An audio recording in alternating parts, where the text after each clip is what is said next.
Aroma of Assamese কিচেনত আপোনালোকক স্বাগতম জনাইছোঁ। মই আজি আপোনালোকক ঔটেঙা আৰু কঁঠাল গুটিৰে ৰন্ধা বৰ লোভনীয় মাছৰ আঞ্জা এখনৰ ৰেচিপি এটা দেখুৱাব লৈছোঁ। আশা কৰিছোঁ আপোনালোকে ৰেচিপিটো ভাল পাব। এতিয়া আহকচোন ভিডিঅ'টো চাওঁ।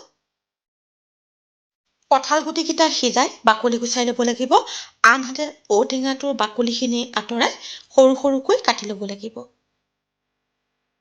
ঔটেঙা আৰু কঁঠাল গুটিৰে ৰন্ধা মাছৰ এই আঞ্জাখন ৰান্ধিবৰ বাবে মই লৈছোঁ ভাঙোন মাছ, কঁঠাল গুটি, ঔটেঙা, ধনিয়া পাত, কেঁচা জলকীয়া, শুকান জলকীয়া, পাঁচফোৰণ, নিমখ, হালধি, মিঠাতেল আৰু পানী। প্ৰথমতে সিজাই লোৱা কঁঠাল গুটিখিনি কাঁহী এখনত লৈ অলপ ভাঙি ল'ব লাগিব। আটাইখিনি কঁঠাল গুটি ভাঙিব নালাগে, কেইটামান কঁঠাল গুটি গোটাকে ৰাখিলে ভাল হয়।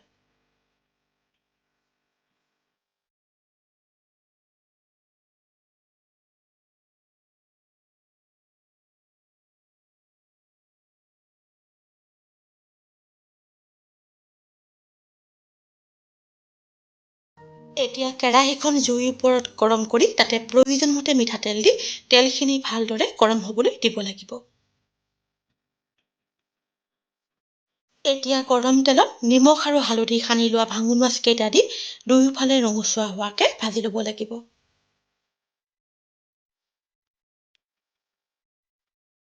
মোৰ এই চেনেলটোত আমাৰ পৰম্পৰাগত বিভিন্ন ধৰণৰ খাদ্যৰ ৰেচিপিৰ ভিডিঅ' আপোনালোকে চাবলৈ পাব। আপোনালোকে যদি এতিয়াও মোৰ চেনেল এৰোমা অফ আছামিজ কিচেনক ছাবস্ক্ৰাইব কৰা নাই, অনুগ্ৰহ কৰি ছাবস্ক্ৰাইব কৰিবচোন আৰু লগতে কাষত থকা বেল আইকনটো টিপি দিব। তেতিয়া মই প'ষ্ট কৰা প্ৰতিটো ৰেচিপিৰ ন'টিফিকেশ্যন মই ভিডিঅ' প'ষ্ট কৰাৰ লগে লগে আপোনালোকে পাই যাব।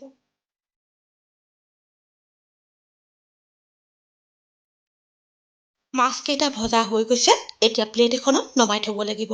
মাছৰ আঞ্জা ৰান্ধিবৰ বাবে আপোনালোকে নিজৰ হিচাপত তেল ল'ব পাৰিব। মই অলপমান তেল কমাই ল'ম।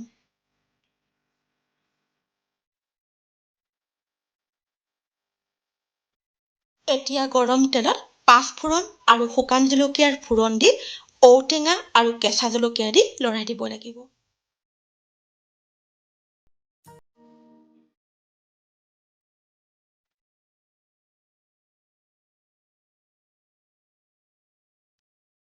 এতিয়া ঔটেঙাখিনিৰ ওপৰত কঁঠাল গুটিখিনি দি লৰাই দিব লাগিব।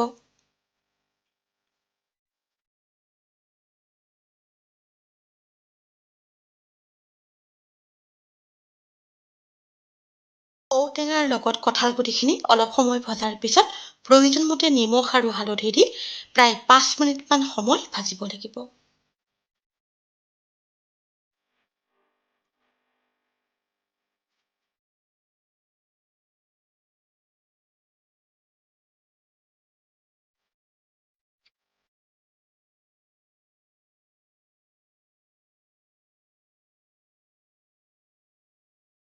ঔটেঙা আৰু কঁঠাল গুটিখিনি ভজা হৈ গৈছে। এতিয়া তাতে প্ৰয়োজনমতে গৰম পানী ঢালি আঞ্জাখন লৰাই ঢাকি উতলিবলৈ দিব লাগিব।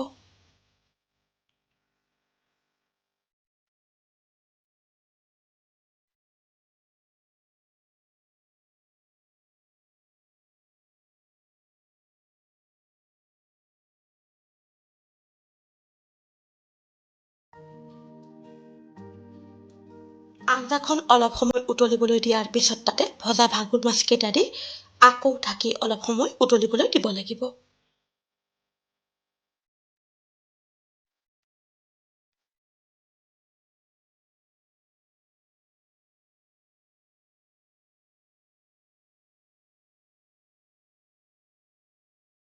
মাছৰ লগত আঞ্জাখন প্ৰায় 5 মিনিটমান সময় উতলিবলৈ দিয়া হৈ গৈছে।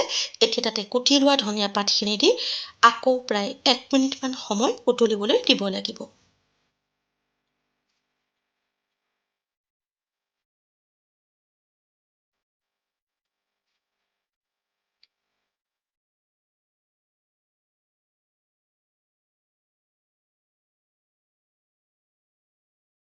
ঔটেঙা আৰু কঁঠাল গুটিৰ লগত ৰন্ধা ভাঙোন মাছৰ আঞ্জা প্ৰস্তুত হৈ গৈছে।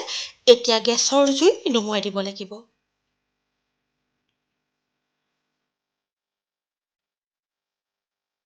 এতিয়া গৰমে গৰমে ভাতৰ লগত ঔটেঙা আৰু কঁঠালগুটিৰে ৰন্ধা ভাঙোন মাছৰ আঞ্জা পৰিৱেশন কৰিব পাৰিব।